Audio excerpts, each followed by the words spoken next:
এই জন্য আমাদেরকে আল্লাহ তাআলার কাছে কী করা চাই? তওবা করা চাই।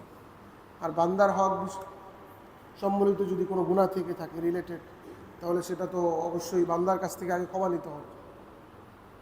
বান্দার হক বিষয়টা খুবই সেন্সিটিভ, কিয়ামতের দিন একদম নিঃস্ব হয়ে যেতে হবে।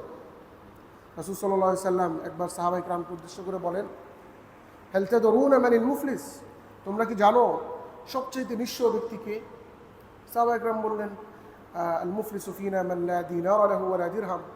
আমাদের মধ্যে আমরা দুনিয়াবি হাইসিয়াতে চিন্তা করলে এভাবেই মনে হয় যে যার টাকা পয়সা নাই সে হচ্ছে সবচেয়ে নিঃস্ব। রাসূল বলেন যে না, এটা না। প্রকৃত নিঃস্ব হচ্ছে আল মুফলিসু মিন উম্মতি, আমার উম্মতের মধ্যে সবচেয়ে নিঃস্ব হচ্ছে ওই ব্যক্তি মান ইয়াতি ইয়াউমাল কিয়ামা বিসসালাত ওয়া সিয়াম ওয়া যাকাত, যে কিয়ামতের দিন অনেক অনেক নফল ইবাদত, ফরজের পাশাপাশি নফলও পড়েছে, রমজানে কষ্ট করে রোজাও রেখেছে, যাকাত দিয়েছে, এত এত পরিমাণ পাহাড় সম ইবাদত নিয়ে এসেছে, কিন্তু তার অভ্যাস ছিল ওয়াতি কদ শাতামা হাদা, সে দুনিয়ায় মানুষকে গালি দিত, ওয়াকাযাফা হাদা, মানুষকে মিথ্যা অপবাদ দিত, ওয়া আকালা মাল হাদা, অন্যায়ভাবে সে জমি দখল করত, আরেকজনের জমি সে ভোগ করত, ওয়া দরাবা হাদা, সে অন্যায়ভাবে, তার অনেক ক্ষমতা ছিল, একজন মানুষকে সে প্রকাশ্যে কী করেছে? প্রহার করেছে, অপমান করেছে, ইনসাল্ট করেছে। এই পাপ তার ছিল। আর অপরদিকে তার অনেক নেকিও ছিল। তো এখন এর বিচার কীভাবে করবেন? আল্লাহ তাআলা কি জুলুম করবেন? জুলুম করবেন না। ইন্নাল্লাহা লা ইয়াযলিমুন নাসা শাইআ, আল্লাহ তাআলা মানুষের উপর এক যাররা পরিমাণ জুলুম করবেন না, ইনসাফ করবেন। ইনসাফ কীভাবে করবেন? সেদিন কি টাকা পয়সার মাধ্যমে ম্যানেজ করা যাবে? আমরা দুনিয়া ঝামেলা হলে কী করি? 1 লাখ দিয়ে এটা সমাধান করে দাও, একটা ফোন দিয়ে কি করো? সমাধান করে দাও। সেদিন এই সুযোগ থাকবে? হ্যাঁ, মান কানাত লাহু মাযলিমাতুন, যার একজনের উপর জুলুম করে ফেলেছো, ফালইয়াতাহাল্লালহু মিনহু আল-ইয়াওম, বুখারীর বর্ণনা। রাসূল বলছেন আজকেই তুমি এর সমাধান করে ফেলো, তার কাছে মাপ নিয়ে নাও। কেন? এমন দিন আসবে আল্লা ইয়াকুনা দিনারুন ওয়ালা দিরহাম, যেদিন কোনো টাকা পয়সা থাকবে না।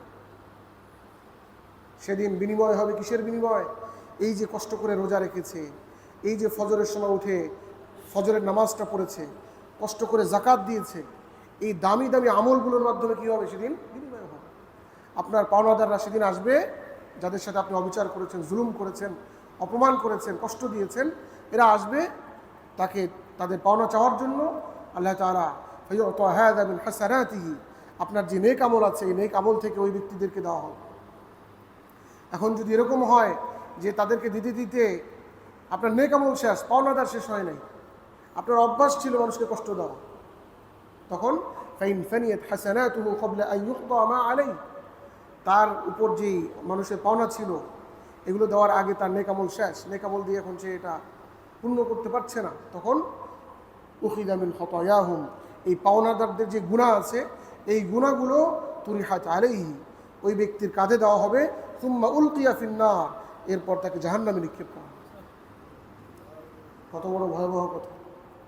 এই জন্য কাউকে কষ্ট দেওয়া, কাউকে অপমান করা, কারো সম্পদ অন্যায়ভাবে ভক্ষণ করা, ইতিমের মাল আত্মসাৎ করা, মোট কথা বান্দার হক রিলেটেড যে অপরাধগুলো আছে এগুলোর ব্যাপারে আমাদের খুব সিরিয়াস হওয়া দরকার, সতর্ক হওয়া দরকার।